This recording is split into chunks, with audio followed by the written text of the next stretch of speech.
আসসালামু আলাইকুম। সবার উপর মানুষত্ব আমার উপর নাই, আপনাদের সামনে চলে আসছে বিনোদনে। জন্টু ভাই কথাবার্তা কইতাম না, কিছু কথা না কইলেন না। আজকে এরমে যে একটা ব্যক্তি দেখতেছেন নিরহ বাঙালি, মানে অস্তিত্বহীন, তাকে নিয়ে আমি আজকে এই এই প্রতিবেদনটা তুলে ধরতেছি।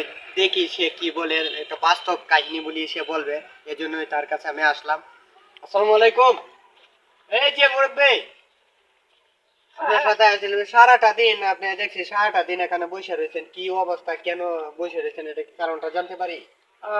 আমি তো খালি এই বসো বসো বসো তুমি। আচ্ছা, বসলাম। এখন আমি যে এরকম ঘুমাই, হ্যাঁ। আমার একটা চিন্তা ভাবনা আছে। কিরম? আমি যদি মিছা কথা কই তাহলে আমার জিল্লাটা কেটে ফেলাইবা। কথা ঠিক আছে, মানলাম। আমার ছোট ভাই, হ্যাঁ। সে মনে করো কাজে লাগে না ঘরে বাইরে, দরকার তো লাগে। একটু কাজে লাগছে পরে এক পরিবারে কয়, আমার ছোট ভাইয়ের বউ কয় যে তুমি মরলে হ্যাঁ। তোমার কাফনের কাপড় আমার এই গোষ্ঠীতে দিতে হবে। আমার ভাই কি করলো, কি করলো? রাগ করে বাজার যাইয়া, হ্যাঁ। এই দোকানদার দেন তো আমার কত গজ কাপড় লাগবো, কাপড়ের কাপড় কিনে লয়ে গেলো।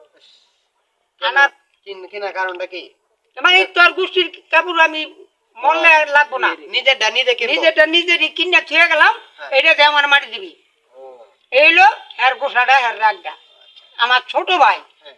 পরে মনে করো তো আমার তো অবস্থা গরিব আসলো, দেও না, গরিব অবস্থা আসলো। ওই মনে করো পোলা পানি খাওয়া দাওয়ার লিগা ঠিক মতো দিতে পারে না, মানে কাজে দিতাম। এই হলো মানে অবস্থা। অবস্থা। হ্যাঁ মনে করছে ওই যে আমার ভাই বউ কইলো এই লে কইছে।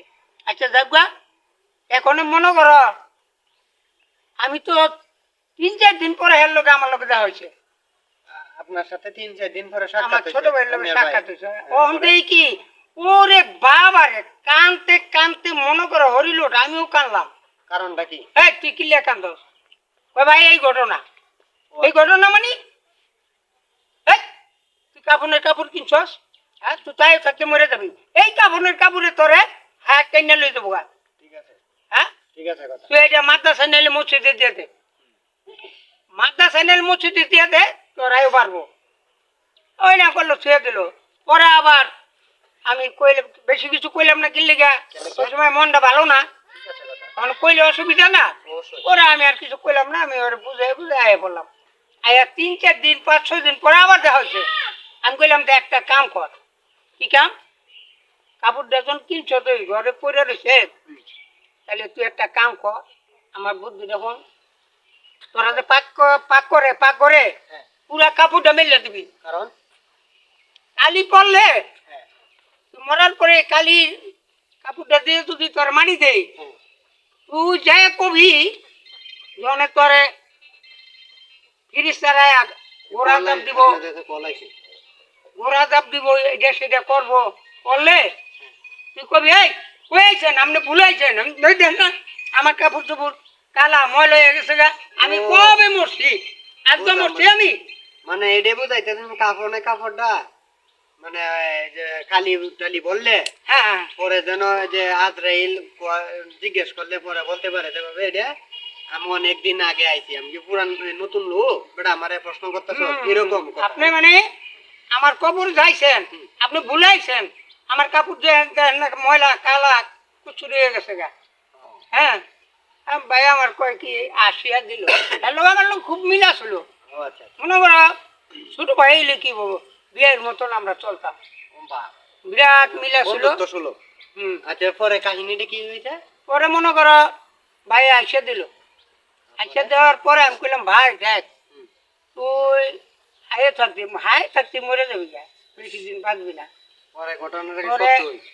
একদম মিশা হইলে দিবলাটা কাইটা লইবা, আর নাইলে না, প্রমাণ না। দেয় একদম। না না না। আমগো বিক্রমপুরের ঘটনা। পরে আমি কইলাম ভাই দেখ তুই এই যে কারবারটা করলি, এটা তো কারবারটা ভালো হইলো না, হ্যাঁ।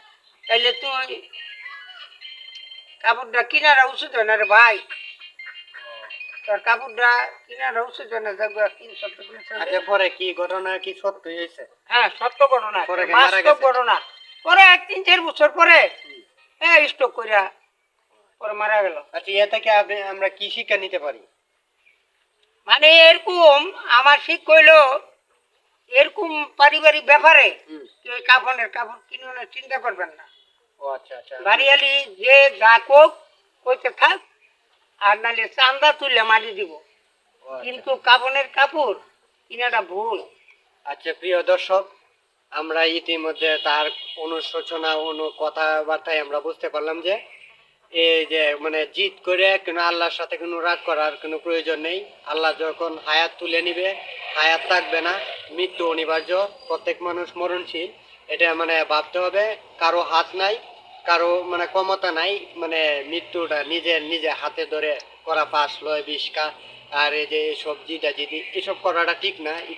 তাই আমি বলতে চাইতেছি যে কাকার ঘটনাটা আসলে সত্য। তার আপন ভাই এই অবস্থা হয়েছে, তার বাড়ি বিক্রমপুর। তো কাকার অবশ্যই এই ঘটনার পর থেকে সে খুব মর্মাহত, খুব মানে কষ্টদায়ক।